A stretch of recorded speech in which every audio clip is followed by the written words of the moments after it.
This week was actually the 25th anniversary of the premiere of the X-Men animated series on Fox Kids. The first episode, Night of the Sentinels, aired on Fox at on Halloween, which seems like a really bad time to put up a cartoon for kids because they're all out dressed up as costumes. Right.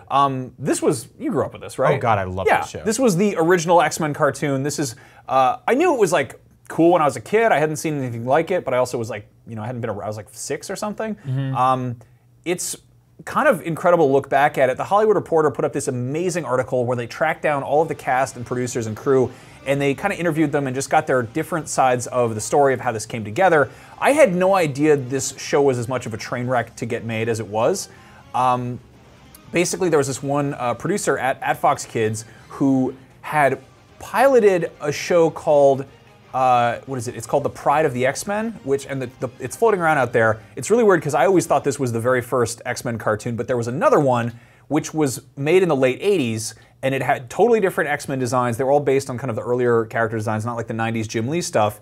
But it like kind of sucked. Like it had much more of that like G.I. Joe, Real American Hero vibe to it. Yeah. Interesting. I remember Dazzler was part of it. The kind of young X-Men role was filled by Kitty Pryde.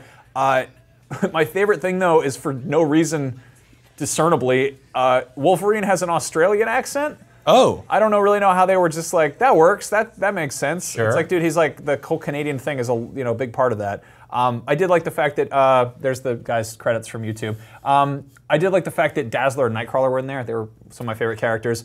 But the 90s X-Men show, what's nuts about that is apparently one of the things that they had a hard time with doing with the show, it was serialized. Right. If you look at how those episodes are broken down, like I've done the thing where I'm like, oh, it's streaming, I'm gonna watch like one episode, and I'm like, oh, each season is an entire cohesive story arc. There were weird story arcs in it that carried over, and when you were a kid, you basically had to watch every week because it became like water cooler talk with your friends at school.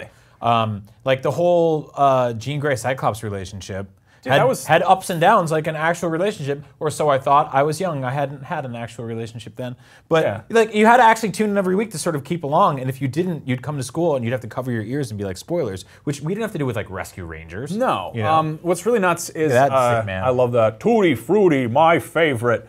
The voice actors all were based out of Canada, which I think was some like weird contractual thing that it was cheaper or whatever. But this is all like kind of a precursor to, I don't know, they couldn't do anything digitally, so they'd have to record stuff on cassettes and like mail it back to LA where they're making the show. Haim Saban, who made Power Rangers, was a big part of producing this. It was just this weird kind of like cobbled together, jerry-rigged approach to making a cartoon, and the fact that it was serialized was a huge pain in the ass for them because if an episode wasn't finished, and oh by the way, the episodes were all made in Korea, so they had to ship that stuff back and forth, which explains why occasionally there are shots where Wolverine just doesn't have pants on, like they forgot to paint his legs. Oh, they put him in like a green, like a blue Speedo, and that's it. Or he forgot to put on his pants. Yeah, that does happen here and there. But basically, it was like, they're recording the voices in Canada, they're making the cartoon in Korea, and then in LA they're putting it together, and they're like, oh, what happens next week? Oh, that episode's not done yet?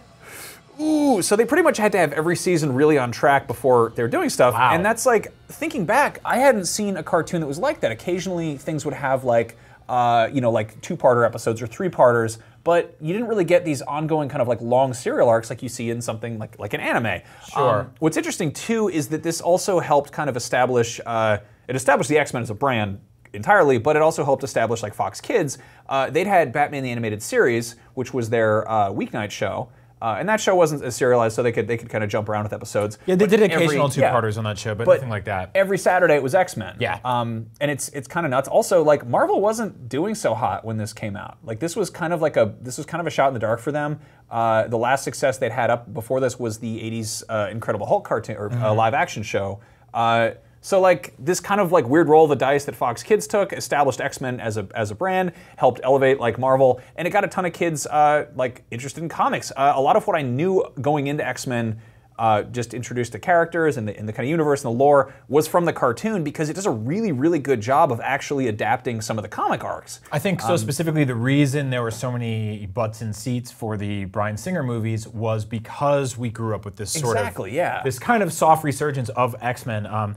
We talk about this a lot about the weird dark days of comic book fandom, but when I was a kid and I watched this every Saturday, I was huge into it. Me and my brother would stand up on the couch and just like sing along to the theme song, even though it didn't have lyrics. She'd be like, da-da-da-da-da-da, scare everyone, and my mom would be like, what's going on in the other room? Are you guys okay? You'd go to comic book conventions that were basically like, there'd be an arcade in town or like something like that, and they'd build out the top floor, and on weekends, after cartoons ended, you would ask your mom for a couple bucks, you'd get in a car, and you'd go to this thing that was basically just like people selling used comics. There were guys who had Wizard magazine, which had all the price guides for everything in it. And you'd flip them open, and you'd get the old '90s X-Men action figure toys, and you'd find weird ones. And they all had like weird, protracting swords and stuff like that from their hands. It felt like old Star Wars collecting in a lot of ways. But that was kind of it. And then you got Marvel cards and little things like that. But there wasn't really any sort of like, we didn't all come together in unison to watch the movies together. That wasn't until the 2000s with the Bryan Singer X-Men movies when Fox got the license. So it felt really weird because you'd come into school and you'd see a kid with like a shirt with like Magneto on it, and you'd be like, I know who that is. So everyone else is like, who's that? Heathen Deluxe in our YouTube chat says, what are you talking about? Todd McFarlane's Spider-Man was doing amazing at Marvel. I was there in 1992. Marvel was at the height of its powers. Yeah, in comic form. In comic form, But also, Todd McFarlane, Spider-Man, apparently wasn't doing hot enough, because 1991's also when Todd McFarlane went and founded Image Comics because he wasn't really having a great time. Right, which led to the Marvel. Spawn movie, which is a sort of a blight on comic book movies in history. Yeah. The X-Men animated series was very cool, and so was Batman the animated series. We made a video talking about that as well, and if you want to know something really cool, check out this list of actors who were almost in the X-Men movies.